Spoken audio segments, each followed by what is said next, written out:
اس نے pain colour اور دودھ کا گلاس اس کی جانب بڑھایا جس نے اسے شکریہ کہہ کر تھام لیا. اچھا کنول، حزیمہ کہہ رہی تھی کہ کل تم نے اسائنمنٹ جمع کروانی ہے تو کیا تم دونوں کی اسائنمنٹ ایک جیسی ہے؟ مدد نے اسے دیکھا.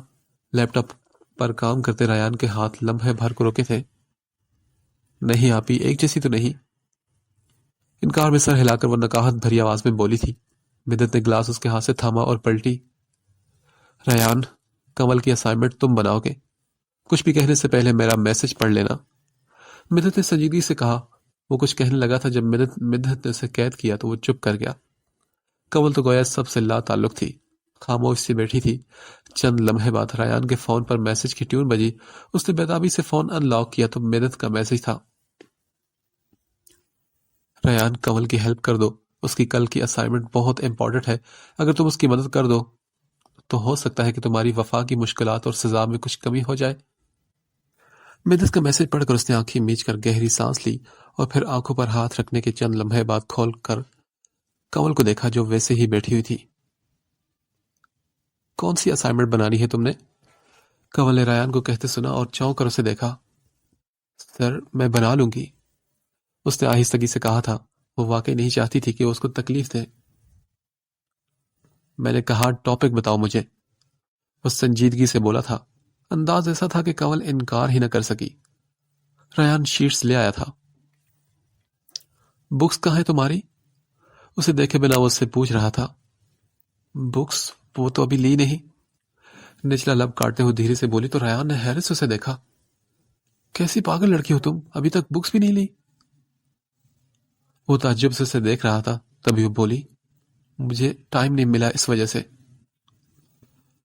اسے یہ کہتے ہوئے سر جھکا لیا تو ریان نے کہا آج کل ہر کام آن لائن ہوتا ہے. کتابوں اور ان کے رائٹرز کے نام بتاؤ مجھے. اسے تانا مار کر موبائل نکالتے ہوئے کتابوں کا پوچھنے لگا. وہ بے حد سنجیدہ تھا اور کنول کو اس وقت انکار کرنا اچھا نہیں لگا تھا، اس لیے خاموشی سے کتابوں کے نام بتا دیے. ریان نے فوراً آرڈر کر دیا اور پھر اسائنمنٹ بنانے لگا. کنول کو کچھ اچھا لگ رہا تھا کہ وہ اس کا کام کر رہا ہے اور کچھ برا ہو کہ وہ آفس سے تھکا آیا تھا اور وہ اسے آتے ہی الجھا چکی تھی. جب تک اس نے اسائنمنٹ مکمل کی کتابیں بھی اس کی آ چکی تھی. ریان کا سر کا درد اب بڑھ چکا تھا. اس نے اسائنمنٹ فائل میں لگا کر خود سر تک کمبل تان کر لیٹ گیا. ایک ہاتھ سے وہ اپنا سر بھی دبا رہا تھا. ریان بھائی، میں آپ سے ابھی شادی نہیں کر سکتی. وہ لاؤنج میں صوفے پر بیٹھا کوئی کام کر رہا تھا. جب وفا کی آواز اس کی سماعتوں سے ٹکرائی تو وہ چونک اٹھا. لیکن کیوں؟ اس لیے کہ مجھے ابھی پی ایچ ڈی کرنی ہے اور شادی ہوگی تو میں نہیں کر سکوں گی اور میرا خواب ادھورا رہ جائے گا. مجھے اپنے خواب ادھورے نہیں رکھنے. وہ اس کے پاس بیٹھتے ہوئے کہہ رہی تھی اور ریان اس کے انداز پر مسکرا دیا تھا. تو کیا شادی کے بعد بندہ خواب پورے نہیں کر سکتا؟ ریان بھائی، آپ جانتے ہیں نا کہ میں بہت سی ذمہ داریاں پڑ جاتی ہیں سر پر شادی کے بعد. وفا سنجیدگی سے بولی تو وہ مسکرا دیا. تم فکر مت کرو، میں تم پر کوئی بوجھ نہیں ڈالوں گا، بلکہ میں خود چاہوں گا کہ میری بیوی پڑھی لکھی ہو. آخر اتنے بڑے آدمی کی بیوی کو تو پڑھا لکھا ہونا چاہیے نا. وہ آخر میں شرارتی لہجے میں بولا تھا. اور ویسے بھی مجھے یقین ہے کہ میری شادی کسی بہت بڑے آدمی سے ہوگی. آپ اس کی بات بتاؤ، مجھے شادی کا بہت شوق ہے. وفا انتہائی معصومی سے بولی تھی اور ریان کا کہہ بلند ہوا تھا.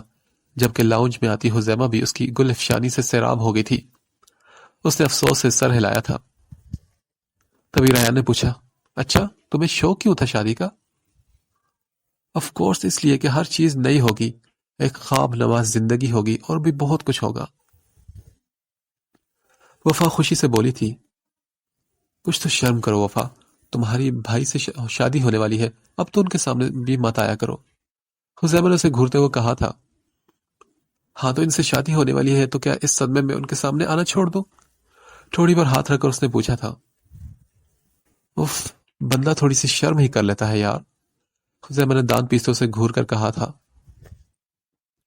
یار مجھ سے تمہاری طرح نہیں رہا جاتا. آپ کو پتا ہے ہادی بھائی ابھی سامنے آتے ہیں تو یہ ایسے ہی سرخ ہو جاتی ہے جیسے. وہ بول رہی تھی. جب حزیمہ نے گھورا تو وہ مجبوراً چپ کر گئی.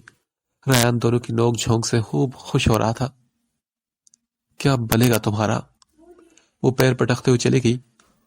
میرا تو پتہ نہیں، البتہ تم میری بھابھی ضرور بنو گی. وہ ہنستے ہوئے بولی اور ریان کی طرف دیکھا جو اسے محبت پاش نظروں سے دیکھ رہا تھا. ایسے کیا دیکھ رہے ہیں بھائی؟ وہ نظریں چڑھا کر بولی تو اس نے کہا بس کرو یار، یہ بھائی کہنا تو چھوڑو اب. اس کے یوں بار بار بھائی کہنے پر وہ غصے میں آ گیا تھا. اب بچپن سے کہہ رہی تو عادت آہستہ آہستہ ہی جائے گی نا میری. وفا دھیرے سے بولی تھی. ٹھیک ہے لیکن چھوٹ تو جائے گی نا، ایسا نہ ہو کہ شادی کے بعد تو مجھے بھائی کہتی رہو. ریان نے بھی آہستگی سے کہا تھا تو اس نے سرخ ہوتے چہرے کے ساتھ ہلکا سا ہنس کر سر ہلایا. ریان کو اس کے انداز پر کہکا بلند ہوا تھا. تم ناشتہ کیوں نہیں کر رہی؟ صبح ان دونوں کا ناشتہ مدت کمرے میں ہی دے گئی تھی. جب ریان نے اسے صرف چائے پیتے دیکھا تو نہ چاہ کر بھی پوچھ لیا. وہ ریان سر میرے ہاتھ میں لگی ہے نا. اس نے ایک نظر ہاتھ کو دیکھ کر کہا تھا. ہاں تو دوسرے سے کر لو. اپنی طرف سے ریان نے بڑا عقل مندانہ مشورہ دیا تھا اسے. سر کل جب آپ نے میرا بازو پکڑ کر مروڑا تھا نا، تب سے دوسرے ہاتھ میں بھی بہت درد ہے. وہ عام سے انداز میں بولی تھی تو ریان نے اسے دیکھا. وہ نہ ہی اس سے شکوہ کر رہی تھی اور نہ ہی اسے تانے مار رہی تھی. تبھی ریان نے گہری سانس لی اور کنول کے لیے اگلا لمحہ کسی دھچکے سے کم نہیں تھا جب ریان نے نوالا بنا کر اس کی جانب بڑھایا تھا. وہ بے یقینی سے اسے دیکھ رہی تھی جب ریان نے نوالا اس کے منہ میں ڈال دیا. کنول کو سمجھ نہیں آئی تھی کہ ناشتہ واقعی مزے کا تھا یا اس کے ہاتھوں کا کمال تھا. یہ کسی خوش فہمی میں جانے کی قطعی ضرورت نہیں. میں نے بس اپنی غلطی کا ازالہ کرنے کی کوشش کی ہے. ناشتے کے بعد وہ سنجیدگی سے بولا تو کنول نے بھی سر ہلا دیا. وہ جو ہی باہر گیا تو کنول نے مسکرا کر خود سے کہا آئی ایم سوری سر، میں نے آپ سے جھوٹ بولا، مگر سچ تو یہ تھا کہ میرا صبح ناشتہ کرنے کو دل نہیں تھا، اور پھر مجھے خود نہیں معلوم کہ میں نے کیسے آپ کے ہاتھوں سے اتنا ناشتہ کر لیا. ناشتے کے بعد ریان نے ان دونوں کو ڈراپ کرنا تھا. کنول اس کے ساتھ آگے بیٹھی تھی جبکہ حزیمہ پچھلی سیٹ پر. حزیمہ ہادی سے بات کر رہی تھی کہ جبکہ وہ دونوں ایک دوسرے کو نظر انداز کرنے کی پوری کوشش کر رہے تھے. کیا ہو رہا ہے؟ ہادی نے گاڑی میں بیٹھتے اسے میسج کیا. بورنگ. اس نے ٹائپ کر کے فوراً سینڈ کیا. او میری جان، کل آپ مجھے ڈراپ کریں گے؟ حزیمہ نے منہ بنا کر کہا تو وہ بولا کیوں؟ گاڑی مین روڈ پر ڈالتے اسے نہ سمجھی سے پوچھا. وہ اس لیے کہ مجھے اپنا آپ کباب میں ہڈی سا محسوس ہو رہا ہے. اس نے ایک نظر سامنے دیکھ کر اسے میسج کیا. ہادی اس کا میسج پڑھ کر ہنسا تھا. او تو واپسی پر کنول ایسا محسوس کرتی ہوگی ہے نا؟ اس نے مسکراتے ہوئے ٹائپ کیا تو وہ بولی ہاں وہ تو ہے. ایسے ان کا سارا راستہ معمول کی طرح ہادی سے بات کرتے ہوئے گزرا تھا جبکہ ان دونوں کا گہری خاموشی سے. بھائی کنول کو ہاتھ میں درد ہے تو آپ اسے 11 بجے لے جائیے گا کیونکہ اس کے بعد اگلا لیکچر 1 بجے ہوگا اور مجھے اس کی طبیعت بھی کچھ ٹھیک نہیں لگ رہی. کنول کے کالج میں جاتے ہی حزیمہ نے ریان کو دیکھ کر کہا تو وہ بولا سوری بیٹا مگر میں نہیں آ سکوں گا کیونکہ میں بہت بیزی ہوں. بھائی پلیز وہ آپ کی بیوی ہے یار. حزیمہ پلیز مجھے یہ بات تم ہر بار سے یاد دلاتے جسے مجھے یاد نہیں. اسے ایک نظر دیکھ کر وہ ناراضگی سے بولا تھا. بالکل ایسا ہی ہے بھائی، کیونکہ آپ واقعی بھول جاتے ہیں ہر بار. وہ بھی جواباً سختی سے بولی تھی. اچھا تو تمہیں اس کی اتنی پرواہ کیوں ہے؟ ہاں ریان نے چڑھتے ہوئے خفگی سے پوچھا تو وہ بولی کیونکہ مجھے اس کی پرواہ ہے بھائی. بس ایک لمحے کو سوچیں، اس کا سوائے ہمارے اور ہے ہی کون؟ میرے پاس حق جتانے کے لیے ہزاروں رشتے ہیں اور سچ تو یہ ہے کہ اس کے پاس حق جتانے کے لیے صرف ایک رشتہ ہے اور وہ بھی آپ کا. بھائی اور کچھ نہیں تو اسے تھوڑا سا مان ہی تو بخش دے. وہ انتہائی دکھ سے نم آواز میں کہہ رہی تھی. تبھی ریان نے کہا بس کرو کیونکہ میں لیکچر سننے کے موڈ میں بالکل نہیں. ٹھیک ہے بھائی، میں ماما سے کہہ دوں گی کہ ڈرائیور کو بھیج دیں. آپ سے بس اتنا کہوں گی کہ اس پر اتنا ہی ظلم کریں جتنا کل آپ اپنی بہن کے لیے سہ سکے. وہ بھلے ہی کسی کی بیٹی بہن یا محبت نہیں مگر اللہ کی بندی تو ضرور ہے اور اللہ کی لاٹھی بے آواز ہے بھائی. وہ ناراضگی اور دکھ سے کہہ کر اندر جانے لگی. تبھی وہ بولا اچھا میں آ جاؤں گا لینے کے لیے بلیک میلر کہیں کی. حزیمہ کی سماعتوں سے اس کی آواز ٹکرائی تو وہ مسکرا کر اندر چلی گئی اور ایسا ہی ہوا تھا. وہ ٹھیک 11 بجے آ گیا تھا اور حزیمہ کو میسج کیا تھا. کنول باہر آئی تو وہ گاڑی سے ٹیک لگا کر کھڑا تھا. سن گلاسز لگائے کسی سے کال پر بات کرتا. وہ اس وقت بہت ہینڈسم لگ رہا تھا. کنول کو اس کو دیکھ کر بے اختیار اس پر بہت زیادہ پیار آیا. اسے دیکھ کر ریان چونک اٹھا تھا. گاڑی میں اس نے بیٹھنے کا اشارہ کیا تو کنول نے جلد بازی میں گاڑی کا دروازہ کھولا تو زخم پھر سے رسنے لگا تھا. کیسی کوئی پاگل ہو تم یار، احتیاط سے نہیں کھول سکتی دروازہ؟ اس نے اس کے ہاتھ سے خون بہتا دیکھ کر سچ میں اسے دکھ ہوا تھا. حد ہے ویسے لاپرواہی کی تمہاری. اب وہ جھنجھلاتے ہوئے بولا تھا اور گاڑی کلینک کی طرف بڑھا دی تھی. کنول کو اپنے زخم پر پیار آیا تھا جس کی وجہ سے وہ ریان کے قریب ہوتی جا رہی تھی. اور پھر یوں ہی کافی دن گزر گئے تھے. کنول اور ریان کے درمیان مکمل خاموشی تھی. اس کے کالج سے تقریباً روز 1 بجے آف ہو جاتا تھا. ریان تو اسے گن گن کر بدلے لیتا تھا. فدیہ کو ان کے رشتے کی حقیقت ابھی پتہ نہیں تھی. ریان دونوں کو ایک لمحہ بھی ساتھ گزارنے نہیں دیتا تھا. کنول کا فون بھی نہیں تھا جس سے وہ اسے تفصیلات پوچھ سکتی. ماما مجھے لگتا ہے کہ لیلا کو ابھی نہیں معلوم ہوا میرے نکاح کا. وہ معمول کی طرح آج بھی ان کے کمرے میں آیا تھا اور ان کی گود میں سر رکھتے ہوئے کہہ رہا تھا. خیر بھائی صاحب کو تو معلوم ہے، بھابھی اور انیلا کو بھی. وہ شاید ابھی تک بے خبر ہے. کوئی بات ہوئی ہے کیا؟ انہوں نے اسے بتا کر پوچھا تو وہ بولا نہیں، اصل میں وہ آفس آئی تھی اور کافی خوش تھی. ملائیشیا تھی پچھلے کافی دنوں سے. کیا اکیلی؟ ظاہر ہے ماما اکیلی ہی. پتہ نہیں کب سدھرے گی یہ لڑکی. ذرا خوف خدا نہیں اس میں. انیلا بھی اس کی بہن ہے مگر مجال ہے جو اس پر ایک ذرا بھی گئی ہو. جتنی وہ سلجھی ہے اتنی ہی یہ لیلا بگڑی ہوئی ہے. سارا زیدی نے دکھ سے کہا تو وہ بولا اچھا چھوڑیے ماما. اس نے آہستگی سے کہا اور پھر بات کا رخ بدل دیا. حذیمہ بات سنو میری. رامس ہنستے اس کے پاس بیٹھا اور اس کا ہاتھ پکڑ کر بولا رامس پلیز میرا ہاتھ مت پکڑا کرو. وہ ناگواری سے بولی تو رامس اور ہبا نے فوراً اسے دیکھا. وہ پہلے کبھی اتنی بدتمیزی سے نہیں بولی تھی. کیا ہو حذیمہ، ہم دوست ہیں یار. وہ ناسمجھی سے اسے دیکھتے ہوئے بولا تو اس نے کہا ہادی کو اچھا نہیں لگتا پلیز. کیا مطلب ہادی کو اچھا نہیں لگتا؟ رامس نے الجھ کر اسے دیکھا تو اس نے سر ہلایا. ہبا کے دل نے ایک بیٹ مس کی تھی. ہادی کو اچھا کیوں نہیں لگتا بتاؤ ذرا. ہبا نے ناسمجھی سے اسے دیکھتے ہوئے پوچھا. کیونکہ کسی بھی مرد کو اچھا نہیں لگتا کہ اس کی بیوی کا ہاتھ کوئی اور تھامے، چاہے مذاق میں ہی صحیح. وہ ہلکا سا مسکرا کر بولی تو تم ہادی کی کون سی بیوی ہو؟ بیوی تو نہیں مگر منکوہا اور محبت تو ہوں. وہ نظریں جھکا کر آہستگی سے بولی تھی. لبوں پر خوشگوار سی مسکراہٹ تھی اور ہبا کو لگا کسی نے اس کی سماعتوں پر جیسے بم باندھ کر پھوڑ دیا ہو. اس کا دماغ معاف ہونے لگا. کیا کہا تم نے؟ رامس شاہ کی نظروں سے اسے دیکھنے لگا. یہی کہا کہ میرا اور ہادی کا نکاح ہو چکا ہے. تم دونوں اتنا شوقی کیوں ہو رہے ہو؟ میں نے پہلے بھی بتایا تھا. حذیمہ نے ناسمجھی سے ان دونوں کو دیکھا تھا. نہیں بتایا تم نے، اسی لیے نا کہ ٹریٹ نہ دینی پڑ جائے. بچوں اب ٹریٹ دو مجھے، لیٹ برتانے کی، بلکہ ڈبل ٹریٹ، بلکہ ٹرپل ٹریٹ. اس بات کی کہ تمہیں یہ بھی نہیں پتا کہ ہمیں بتا رہا ہے. کیوں ہبا ٹھیک کہہ رہا ہوں نا میں؟ رامس کو تو فوراً ٹریٹ کی پڑ گئی. اس نے آخر میں ہبا کو تائیدی نظروں سے دیکھا تو وہ بولی ہاں ہاں ہاں بالکل. اس کے خوابوں کے محل پل بھر میں چکنا چور ہو گئے تھے. اس کا دل تڑپ رہا تھا. یہ سب ایک بھیانک خواب معلوم ہو رہا تھا اسے. اس کا دل چاہ رہا تھا کہ وہ دھاڑے مار مار کر روئے مگر اس پل سوائے خاموشی کے کوئی چارہ نہیں تھا. حذیمہ چلو ہادی بھائی آ چکے ہیں. کنول مسکرا کر ان کی طرف آتے ہوئے بولی شور کیوں نہیں چلو. وہ بھی مسکرائی تھی اور دونوں پلٹ کر ہبا سے ملنے لگی تھی. مجھے لگتا ہے کہ میرے بھائی بھی آ چکے ہیں تو میں بھی چلتی ہوں. ہبا نے زبردستی لبوں پر مسکراہٹ سجاتے ہوئے کہا. حذیمہ یاد رکھنا کل تم نے ٹریٹ بھی دینی ہے ہمیں. رامس نے پیچھے سے آواز لگائی تو وہ ہنس پڑی تھی. Okay done. مسکرا کر کہتے اس نے سر ہلایا تھا. کنول نے ناسمجھی سے پوچھا ٹریٹ کیسی؟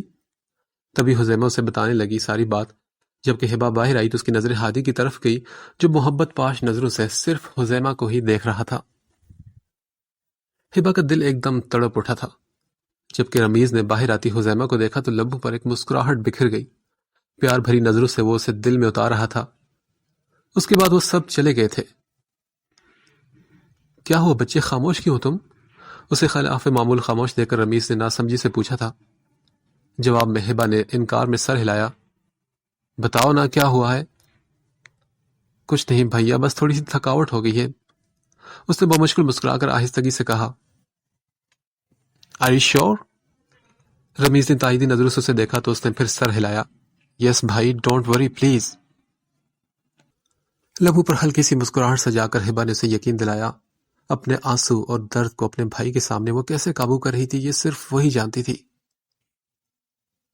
بھائی، کاش میں آپ کو اس درد سے آشنا کر سکتی، میں آپ کو کاش بتا سکتی کہ آج میں جتنی اذیت اور تکلیف میں ہوں کہ میرا دل کتنے ٹکڑوں میں بٹ چکا ہے۔